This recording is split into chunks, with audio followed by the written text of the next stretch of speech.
Here we go. Oh, bolting, bolting, bolting, bolting, so fast.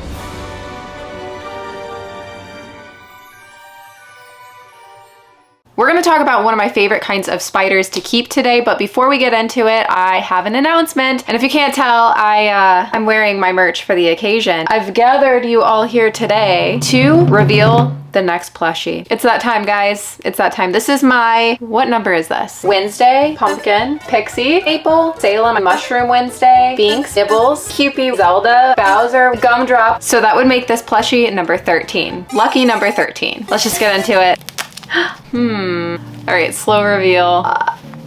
Here she is. We have a Pikachu crab spider, and look at her legs. I am obsessed with her legs. They are so cute. She kind of reminds me a bit of Wednesday. See how similar they are? This was my first plushie that we made ever, and then this is the newest one. Now, of course, Pikachu crab spiders don't routinely munch on hornworms, so we were a little different, and we did a little detachable sunflower just because Pikachu crab spiders are infamous for hiding inside flowers. That's kind of what they do, is they hide in flowers and ambush their predators. I named my Pikachu crab spider Sunflower, who we will be rehousing and talking about today. I just thought that was so cute, especially for a little summer release. So I hope you guys love this plushie. Now remember, these are limited edition. They are only available for pre-order for the next 3 weeks, and then they are made to order and they are not made again. So all of these guys are not available anymore. Now, of course, some people buy them and resell them, but you can't like go order these from the website for like their normal retail price anymore because they're made, that's it, we don't remake them. So if you want to grab Sunflower, pre-order her ASAP just so you guys don't miss out.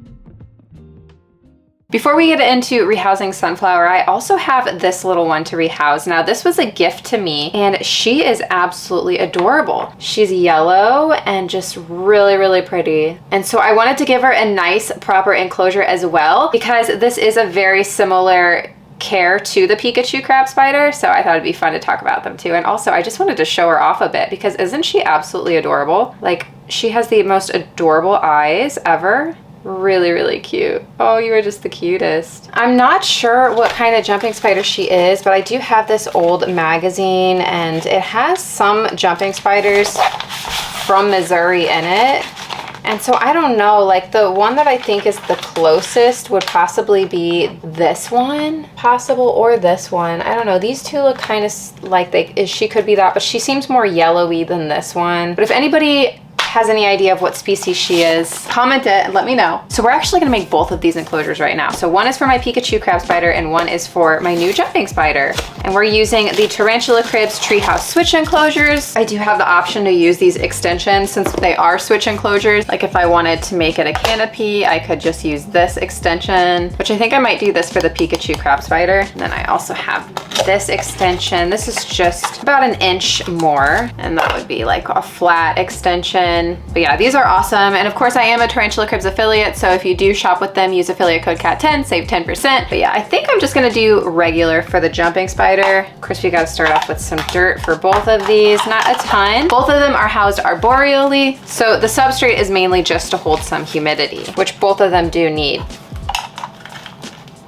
Now, an essential part of the Pikachu crab spider enclosure will definitely be some fake flowers for her to hide in. I don't have any in the enclosure she's in now, so I had to go to Michael's and pick some out. I think I will probably use these ones for the Pikachu crab spider, and then I'll use these for the jumping spider. Now, by the way, I am not a fan of these little glued on balls. I always clip these off and don't use those. So I've clipped them, and let's see, we will do cork.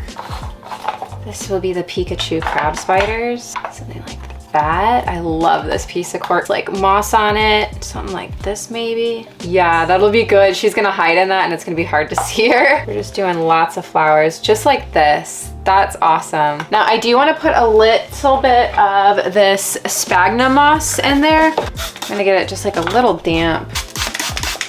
And this will be great at just keeping the humidity up a little bit because they do like a little bit of that higher humidity. Now, obviously not like soaking wet or anything, but that is awesome. Let's put the canopy top on. Oh, that is like so good. I love that. I wonder if we should just put like the tiniest pinch of frog moss on the bottom just to help hold things into place. I do already have some damp frog moss.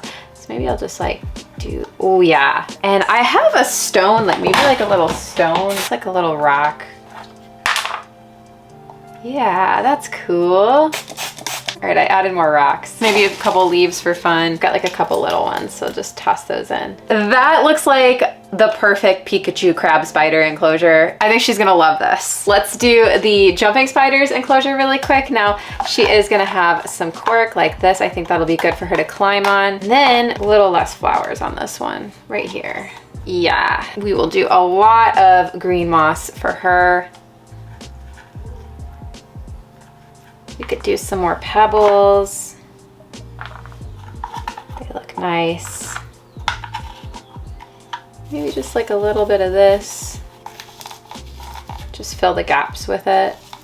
All right, that looks awesome. We'll spray that down just a bit. I think for now we'll just do this, and then when she gets a little bit bigger, we can add the extension. But here it is. This is for the jumping spider. Looks so cool. Okay, so here is what we have come up with for the jumping spider and the Pikachu crab spider. Let's rehouse them. We're gonna rehouse the jumping spider first.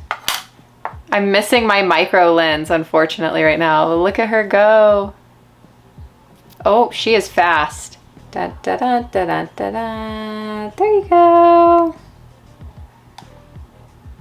Oh, she's panicking a little bit. All right, she went right in there and it looks like she's taking a nice little drink of water.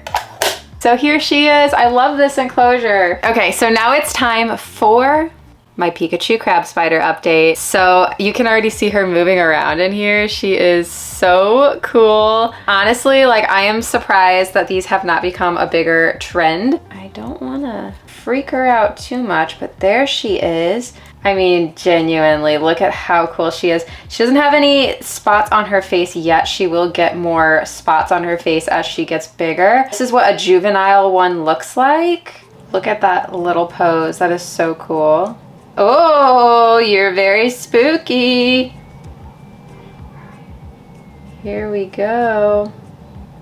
Oh, bolting, bolting, bolting, bolting, so fast. Now, what's really cool about these guys is that they do not web. They are ambush predators, so they really just kind of hide in flowers most of the time. Now, the females get larger than the males and they stay yellower. And again, I take care of these very similar to how I take care of a jumping spider, with just like an occasional misting about twice a week, very lightly on one side. I feed more frequently like I would feed a jumping spider. They do have vision, not as good as the jumping spiders, but they do have decent enough vision to where they do use it to hunt. They do like some warmth. They do like it to be a bit sunny, like a day-night cycle. Obviously, don't put it in direct sun, but I do keep mine by a window that gets indirect sunlight. By the way, their venom is not considered medically significant to humans. Of course, it would probably be similar to a bee sting, but yeah, let's put you on these flowers. Oh, this is a cool picture right there, huh? How do I do this? I do want to go in the flower. There you go. Oh my gosh, look at that. Right into the flower. It's like they knew.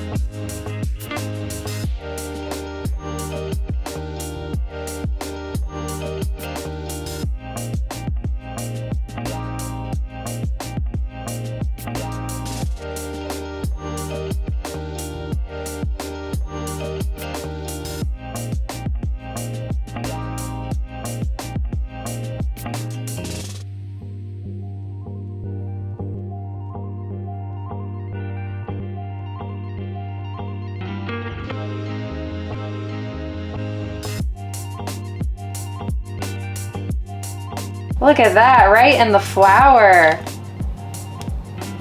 They knew what to do. I'm gonna throw in a little cricket for later. You know, in the wild, they will eat pollinators, butterflies even, bees. They will grab meals that are significantly larger to them in the wild. So very similar to a jumping spider in that regard as well. I will say though, unfortunately, their lifespan is also very similar to a jumping spider, where most jumping spiders only live about 1 to 3 years. Same for these. Still super cool. this is such a cool enclosure. I really, really like how it turned out, and I love how she's already perched on a flower, just like waiting for something to walk by. So again, I'm gonna throw a cricket in there for later. When they're smaller, you can do fruit flies. I do small crickets now, and I would really love it if I could source some flies or something. I think she'd love that, because flies are actually pollinators, if you didn't know. So yeah, I really, really like this enclosure. I hope you guys like this plush. Again, secure it ASAP if you do want to get her. I am obsessed. I think that this is maybe one of my favorite, this is definitely one of my favorite plushies. I don't want to say it's my favorite because I can't play favorites, but like plushie, I will have linked down below. You can also go to tarantulakat.com. I will have it linked there. Shirt, I also have linked down below. You can find that if you like this. This is not limited edition though. You can buy the shirt whenever. I will leave it up probably like all summer. So, and then enclosure, tarantulacrypts.com, of course, affiliate code CAT10. So that is it for today. I hope you guys enjoyed. Like this video if you did, subscribe if you're not, and you want to be. Don't forget I have an Instagram that I use probably way too much. It's at tarantula.kat. You can go follow me there. I also have a website. It's tarantulakat.com. Go check it out. I will see you guys soon. Let's get into the members picks.